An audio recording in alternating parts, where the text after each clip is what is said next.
Olá, olha eu aqui de novo, pessoal, tudo bem? Hoje eu vou trazer para vocês o nosso último tema sobre a acentuação das palavras, certo? O nosso último grupinho. Nós vamos falar sobre a acentuação das palavras proparoxítonas, tá? Para recordar, nós vamos recordar o que é uma proparoxítona. Proparoxítonas são palavras que a sílaba tônica é a antepenúltima. Então, você precisa primeiro falar a palavra, descobrir qual é a sílaba tônica. Então, eu trouxe aqui 3 palavras para vocês analisarem, ó. Mágico, ônibus e hipopótamo. O que essas 3 palavras têm em comum? Olha só. Para começar, elas têm 3 sílabas ou mais, certo? Então, elas têm 3 sílabas ou mais. Ó, o mágico e ônibus tem 3 sílabas, e hipopótamo tem 1, 2, 3, 4, 5 sílabas. Outra coisa, a sílaba tônica é a antepenúltima, ó. Última, penúltima, antepenúltima, em todas, certo? E outra coisa interessante é que todas elas foram acentuadas. Olha só, mágico, ônibus e hipopótamo.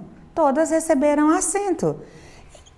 Então é fácil demais, gente. A regra das proparoxítonas é uma regra básica.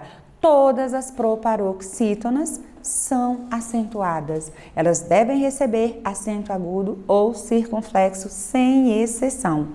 Aí, para você saber, você tem que falar a palavra, descobrir a sílaba tônica. Se for uma proparoxítona, você tem que observar o som, se é agudo ou se é grave, para poder colocar o acento agudo ou circunflexo.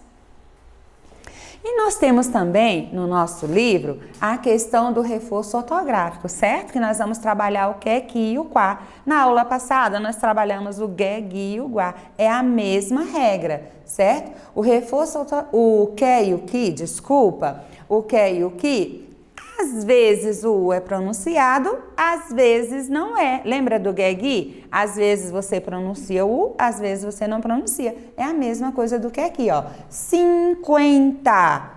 O U é pronunciado. Tranquilo. O U é pronunciado. Esquilo. O U é pronunciado. Parque. O U é pronunciado. Certo? Então, nos grupos que aqui, a letra U às vezes é pronunciada, às vezes não é pronunciada, depende da palavra. E aí, nesse caso, você tem que ficar atento na hora que você vai escrever.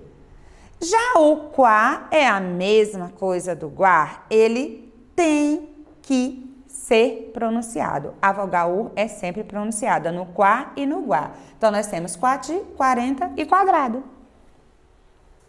Então, ó, no grupo quá é a mesma coisa do grupo guá, a letra U é sempre pronunciada. Tá aqui para vocês as nossas atividades, né, que vão na gramática da página 68 até 77, que vai tratar só sobre a acentuação das proparoxítonas, desculpa, e do reforço ortográfico que é aqui e quá. Bom estudo para vocês!